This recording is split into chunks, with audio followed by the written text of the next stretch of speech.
वही देखिए, बिहार में एसआईआर पर सुप्रीम कोर्ट में अहम सुनवाई हुई। ड्राफ्ट वोटर लिस्ट में दावे और आपत्ति दर्ज कराने की अंतिम तिथि को बढ़ाने की याचिका दी गई थी। इसके साथ ही सुप्रीम कोर्ट ने आधार कार्ड को नागरिकता का प्रमाण पत्र मानने से भी इनकार कर दिया है।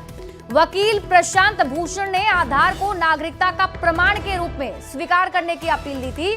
वहीं निर्वाचन आयोग के वकील ने कोर्ट को यह बताया कि अब तक 7.24 करोड़ वोटर्स में से 99.5% वोटर्स ने दस्तावेज जमा कर दिए हैं। तो आज सुप्रीम कोर्ट में भी इस पर अहम सुनवाई हुई है।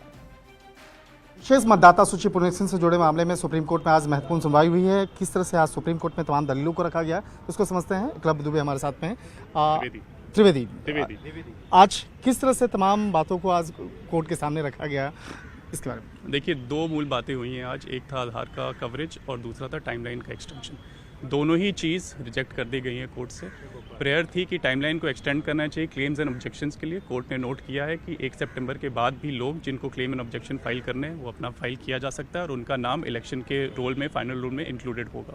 आधार को लेकर कोर्ट ने एक महत्वपूर्ण क्लैरिफिकेशन दिया है कि आधार का पर्पस लिमिटेड है जो स्टैट्यूट बुक कहती है उसके हिसाब से। जो हमारे प्रावधान है इलेक्शन को लेके या फिर आधार एक्ट को लेके, वो ऑथेंटिफिकेशन ऑफ आइडेंटिटी के लिए आधार का यूज़ परमिट करते हैं, सिटीजनशिप के लिए नहीं।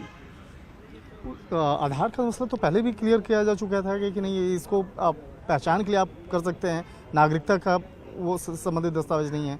लेकिन किस तरह से फिर से आज इस मामले को दलील दिया जा रहा था? देखिए, ये बात आपको पिटिशनर से पूछनी पड़ेगी कि इतनी बार सुप्रीम कोर्ट इस बात को क्लैरिफाई कर चुकी है, फिर भी बार बार ये पिटिशन में बात क्यों आ रही है।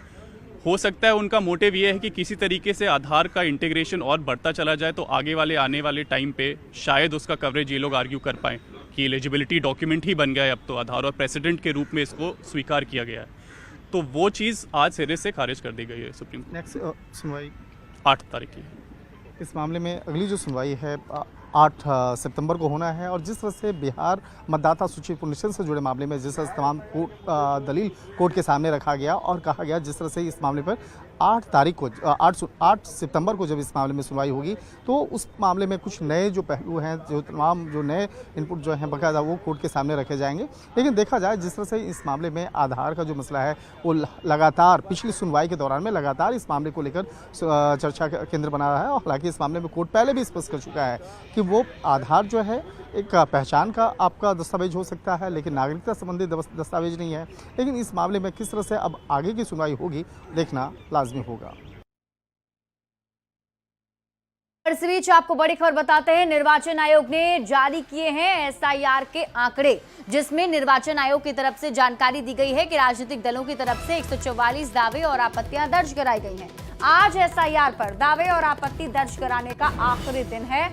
तो बड़ी खबर आपको बता रहे हैं, और इलेक्शन कमीशन की तरफ से यह आंकड़ा जारी करके बताया गया है कि जो दावे और आपत्ति दर्ज कराने के लिए मोहलत राजनीतिक दलों को दी गई थी, अब तक राजनीतिक दलों की तरफ से 144 दावे आपत्ति दर्ज कराए गए हैं।